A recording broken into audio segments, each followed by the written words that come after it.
أعوذ بالله من الشيطان الرجيم. بسم الله الرحمن الرحيم. لن تنالوا البر حتى تنفقوا مما تحبون وما تنفقوا من شيء فإن الله به عليم.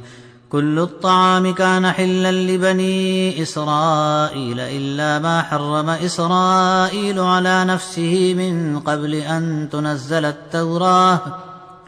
قل فأتوا بالتوراة فاتلوها إن كنتم صادقين. فمن افترى على الله الكذب من بعد ذلك فأولئك هم الظالمون. قل صدق الله فاتبعوا ملة إبراهيم حنيفا وما كان من المشركين. إن أول بيت وضع للناس للذي ببكة مباركا وهدى للعالمين. فيه آيات بينات مقام إبراهيم ومن دخله كان آمنا. ولله على الناس حج البيت من استطاع إليه سبيلا ومن كفر فإن الله غني عن العالمين. قل يا أهل الكتاب لم تكفرون بآيات الله والله شهيد على ما تعملون. قل يا أهل الكتاب لم تصدون عن سبيل الله من آمن تبغونها عوجا وأنتم شهداء وما الله بغافل عما تعملون. يا أيها الذين آمنوا إن تطيعوا فريقا من الذين أوتوا الكتاب يردوكم بعد إيمانكم كافرين. وكيف تكفرون وأنتم تتلى عليكم آيات الله وفيكم رسوله ومن يعتصم بالله فقد هدي إلى صراط مستقيم. يا أيها الذين آمنوا اتقوا الله حق تقاته ولا تموتن إلا وأنتم مسلمون. واعتصموا بحبل الله جميعا ولا تفرقوا واذكروا نعمة الله عليكم إذ كنتم أعداء فألف بين قلوبكم فأصبحتم بنعمته إخوانا وكنتم على شفا حفرة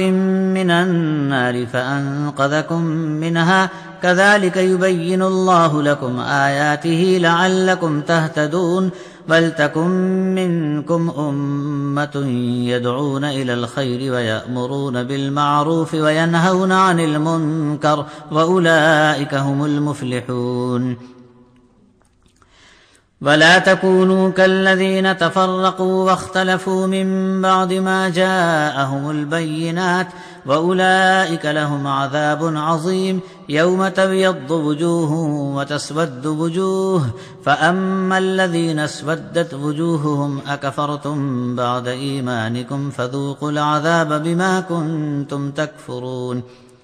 وأما الذين ابيضت وجوههم ففي رحمة الله هم فيها خالدون. تلك آيات الله نتلوها عليك بالحق وما الله يريد ظلما للعالمين. ولله ما في السماوات وما في الأرض وإلى الله ترجع الأمور.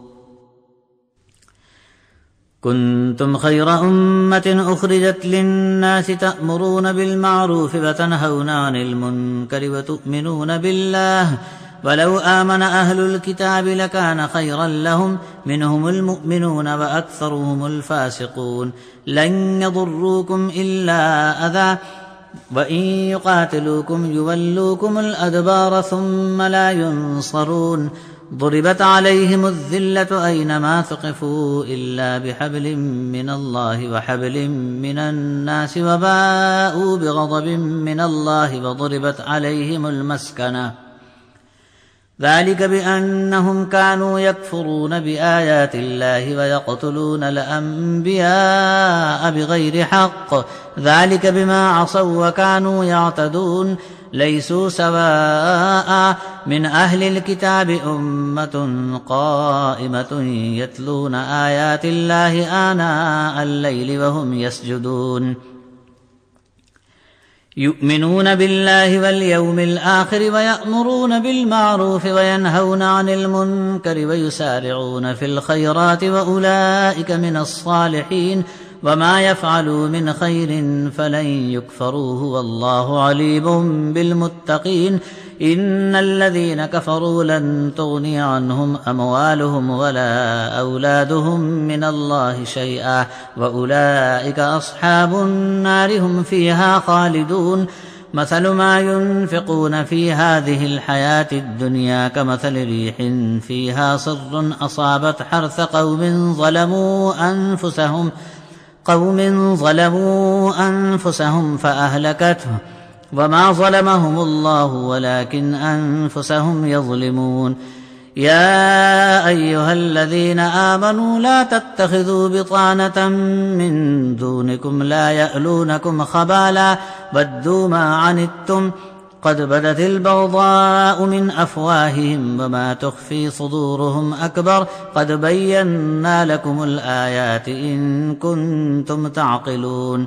ها أنتم أولئك تحبونهم ولا يحبونكم وتؤمنون بالكتاب كله وإذا لقوكم قالوا آمنا وإذا خلوا عضوا عليكم الأنامل من الغيظ قل موتوا بغيظكم إن الله عليم بذات الصدور إن تمسسكم حسنة تسؤهم وإن تصبكم سيئة يفرحوا بها وإن تصبروا وتتقوا لا يضركم كيدهم شيئا إن الله بما يعملون محيط وإذ غدوت من أهلك تبوئ المؤمنين مقاعد للقتال والله سميع عليم إذ همت طائفتان منكم أن تفشلا والله وليهما وعلى الله فليتوكل المؤمنون ولقد نصركم الله ببدر وأنتم أذلة فاتقوا الله لعلكم تشكرون إذ تقول للمؤمنين ألن يكفيكم أن يمدكم ربكم ب3,000 من الملائكة منزلين بلى إن تصبروا وتتقوا ويأتوكم من فورهم هذا يمددكم ربكم ب5,000 من الملائكة مسومين وما جعله الله إلا بشرى لكم ولتطمئن قلوبكم به وما النصر إلا من عند الله العزيز الحكيم ليقطع طرفا من الذين كفروا أو يكبتهم فينقلبوا خائبين ليس لك من الأمر شيء أو يتوب عليهم أو يعذبهم فإنهم ظالمون ولله ما في السماوات وما في الأرض يغفر لمن يشاء ويعذب من يشاء والله غفور رحيم يا أيها الذين آمنوا لا تأكلوا الربا أضعافا مضاعفة واتقوا الله لعلكم تفلحون واتقوا النار التي أعدت للكافرين وأطيعوا الله والرسول لعلكم ترحمون وسارعوا إلى مغفرة من ربكم وجنة عرضها السماوات والأرض أعدت للمتقين الذين ينفقون في السراء والضراء والكاظمين الغيظ والعافين عن الناس والله يحب المحسنين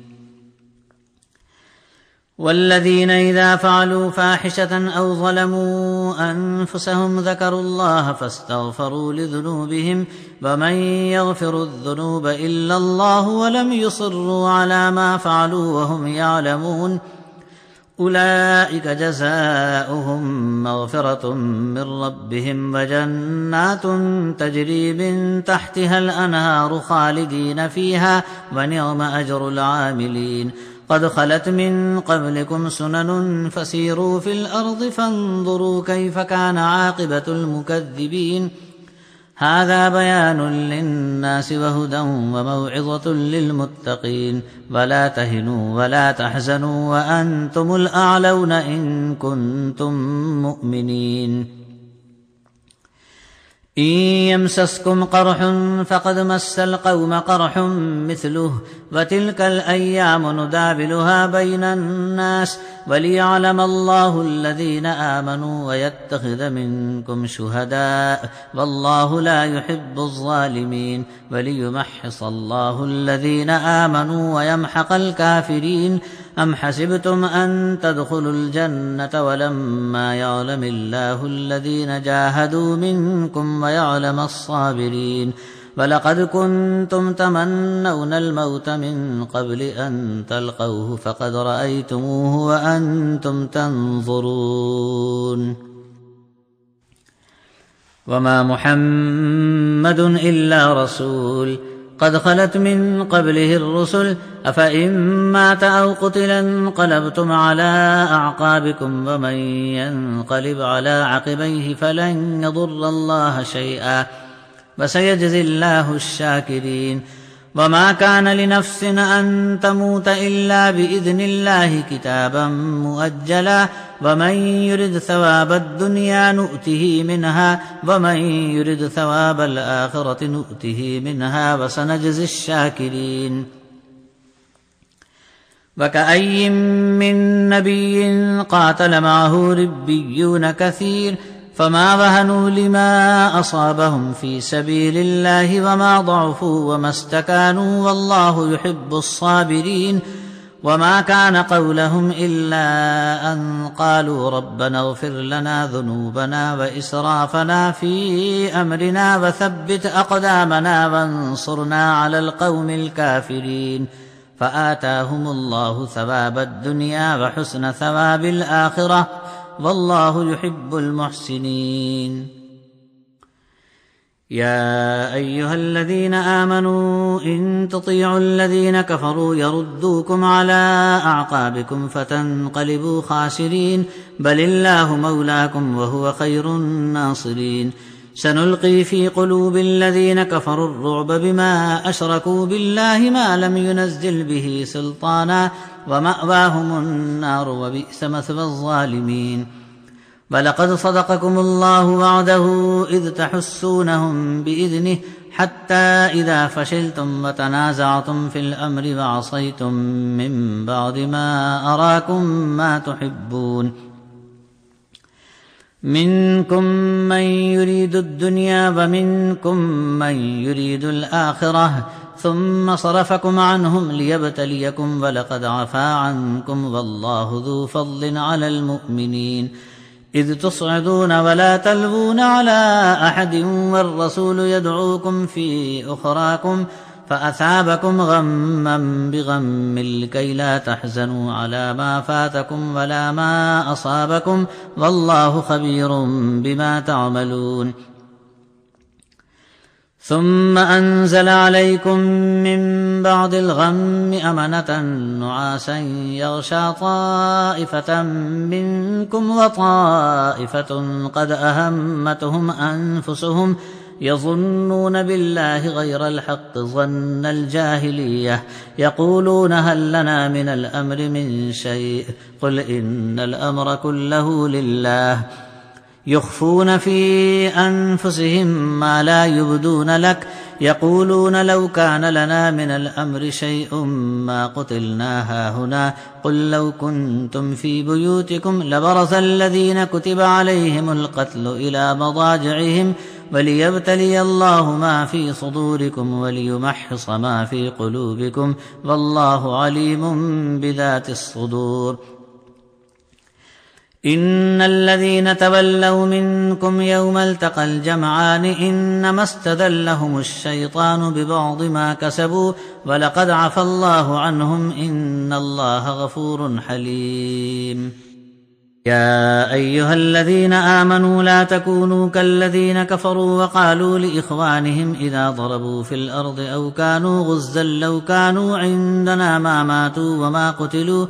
ليجعل الله ذلك حسرة في قلوبهم والله يحيي ويميت والله بما تعملون بصير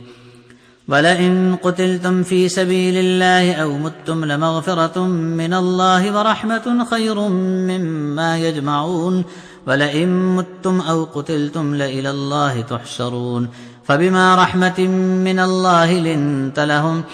ولو كنت فظا غليظ القلب لانفضوا من حولك فاعف عنهم واستغفر لهم وشاورهم في الأمر فإذا عزمت فتوكل على الله إن الله يحب المتوكلين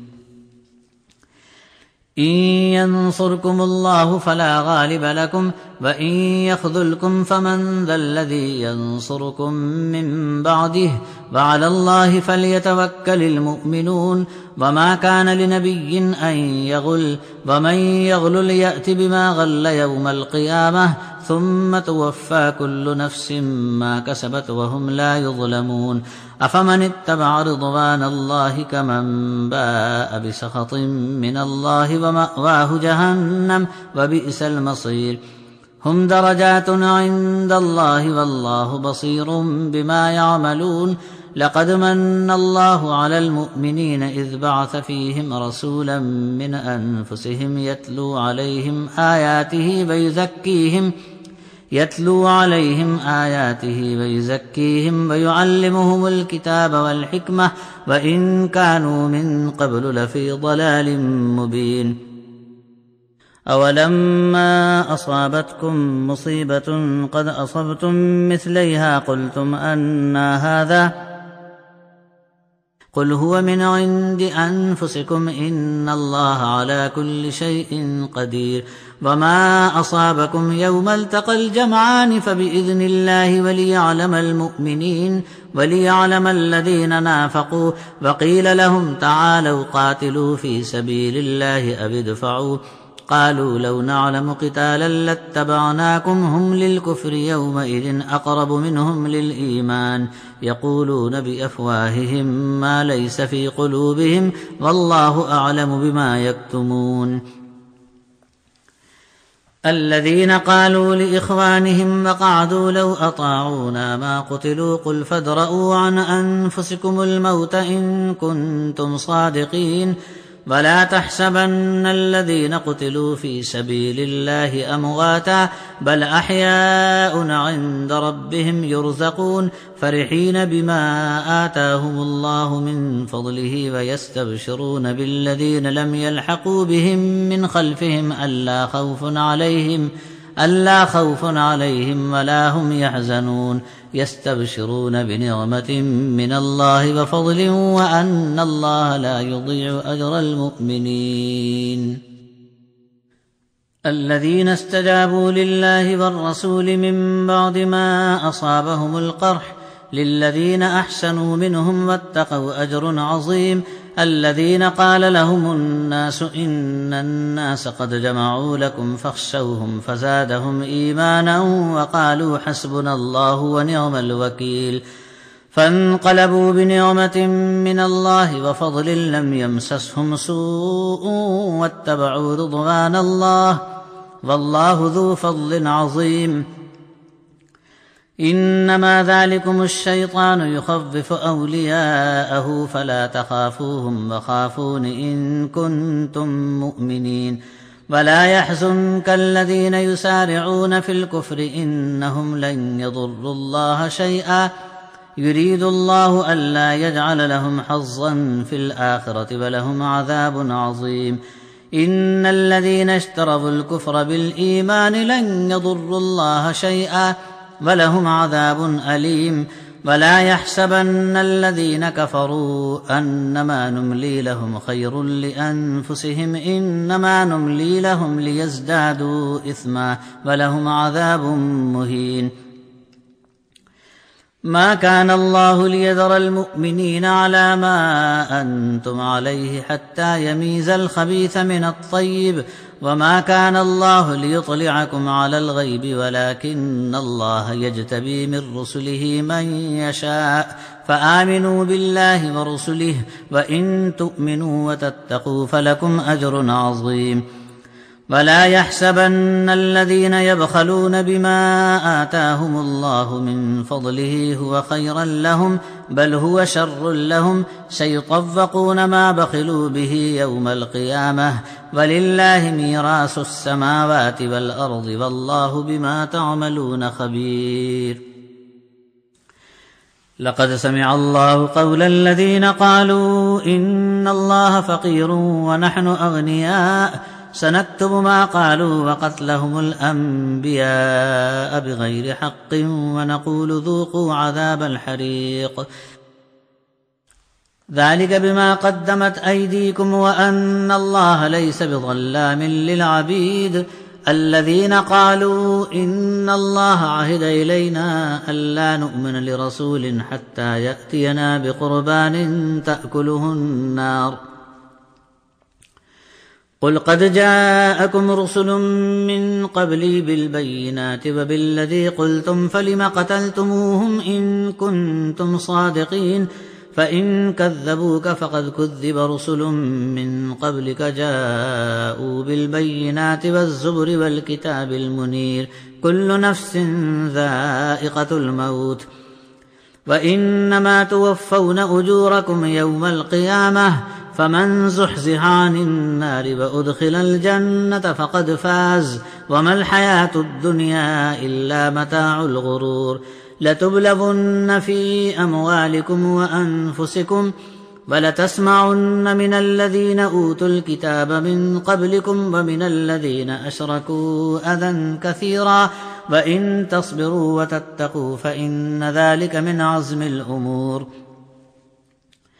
وإذ أخذ الله ميثاق الذين أوتوا الكتاب لتبيننه للناس ولا تكتمونه فنبذوه وراء ظهورهم واشتروا به ثمنا قليلا فبئس ما يشترون لا تحسبن الذين يفرحون بما أتوا ويحبون أن يحمدوا بما لم يفعلوا فلا تحسبنهم بمفازة من العذاب ولهم عذاب أليم ولله ملك السماوات والأرض والله على كل شيء قدير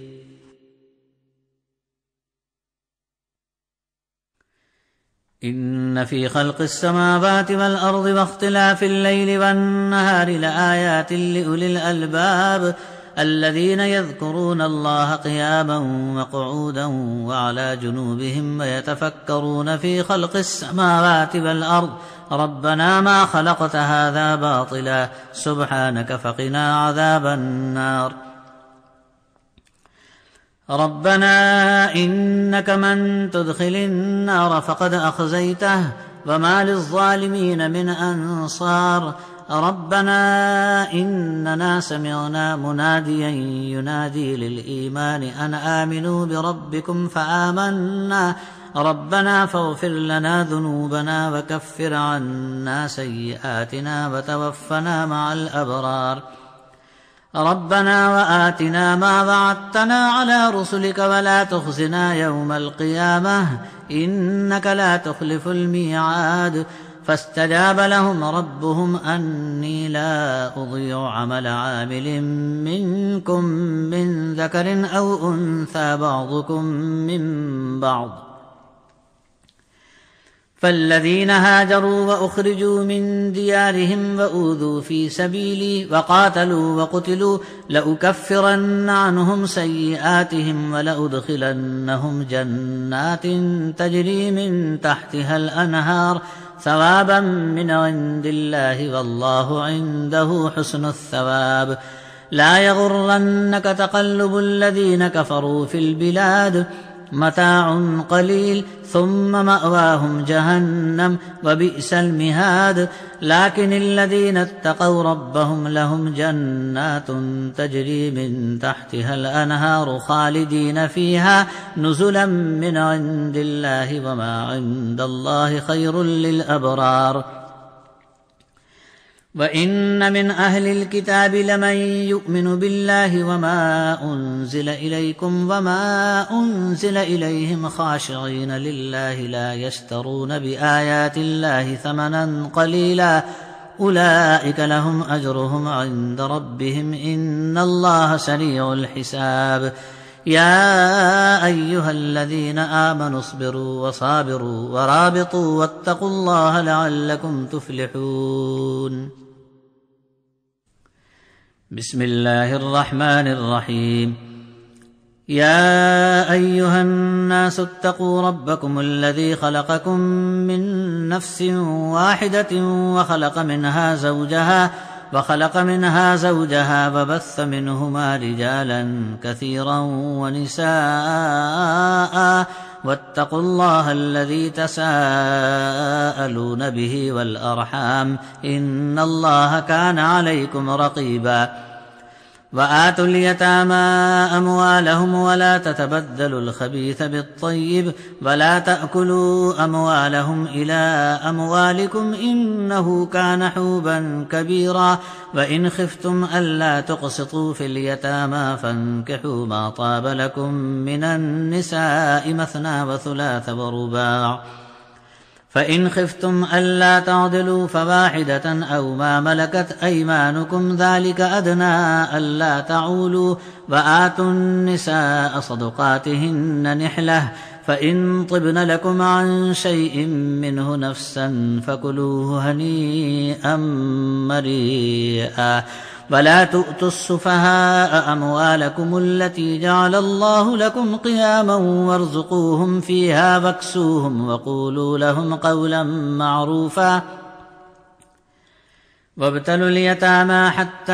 إذا بلغوا النكاح فإن آنستم منهم رشدا فادفعوا إليهم أموالهم ولا تأكلوها إسرافا وبدارا أن يكبروا ومن كان غنيا فليستعفف ومن كان فقيرا فليأكل بالمعروف فإذا دفعتم إليهم أموالهم فأشهدوا عليهم وكفى بالله حسيبا للرجال نصيب مما ترك الوالدان والأقربون وللنساء نصيب مما ترك الوالدان والأقربون مما قل منه أو كثر نصيبا مفروضا وإذا حضر القسمة أولو القربى واليتامى والمساكين فارزقوهم منه وقولوا لهم قولا معروفا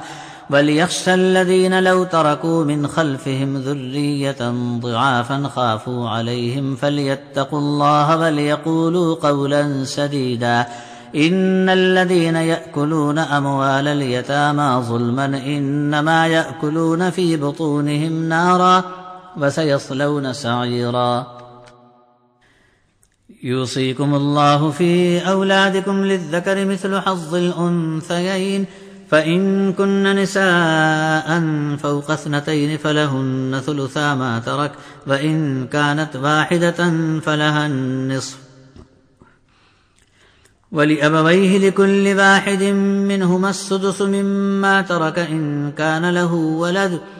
فإن لم يكن له ولد وورثه أبواه فلأمه الثلث فإن كان له إخوة فلأمه السدس من بعد وصية يوصي بها أو دين آباؤكم وأبناؤكم لا تدرون أيهم أقرب لكم نفعا فريضة من الله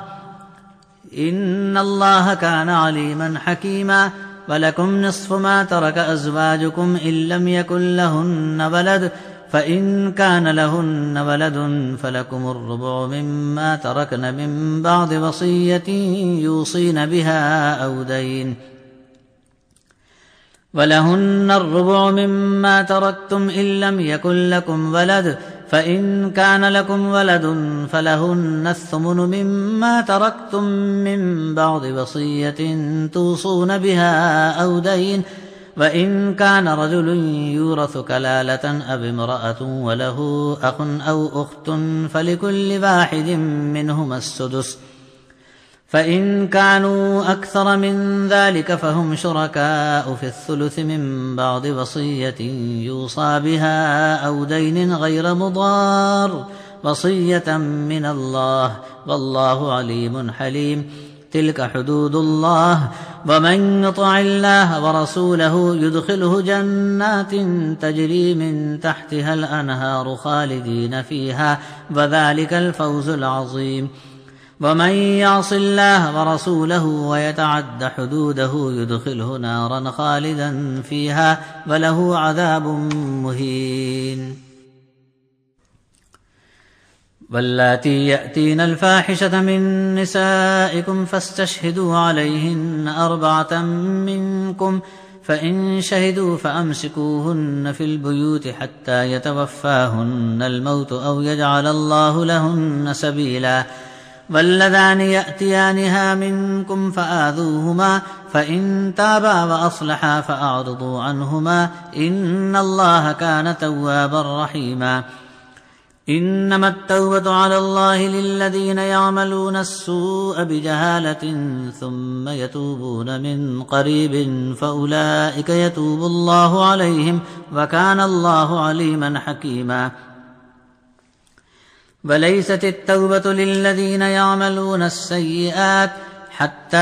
إذا حضر أحدهم الموت قال إني تبت الآن، ولا الذين يموتون وهم كفار أولئك أعتدنا لهم عذابا أليما.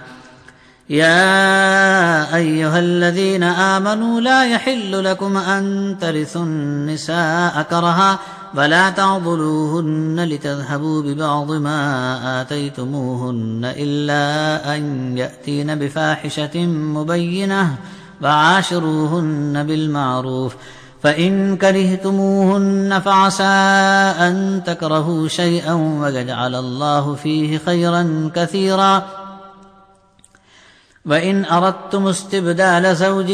مكان زوج وآتيتم إحداهن قنطارا فلا تأخذوا منه شيئا، أتأخذونه بهتانا وإثما مبينا. وكيف تأخذونه وقد أفضى بعضكم إلى بعض وأخذن منكم ميثاقا غليظا. ولا تنكحوا ما نكح آباؤكم من النساء إلا ما قد سلف، إنه كان فاحشة ومقتا وساء سبيلا.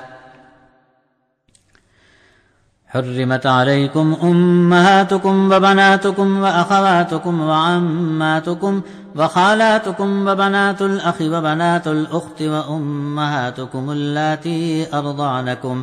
وأخواتكم من الرضاعة وأمهات نسائكم وربائبكم اللاتي في حجوركم من نسائكم اللاتي دخلتم بهن، فإن لم تكونوا دخلتم بهن فلا جناح عليكم، وحلائل أبنائكم الذين من أصلابكم، وأن تجمعوا بين الأختين إلا ما قد سلف، إن الله كان غفورا رحيما. صدق الله العظيم.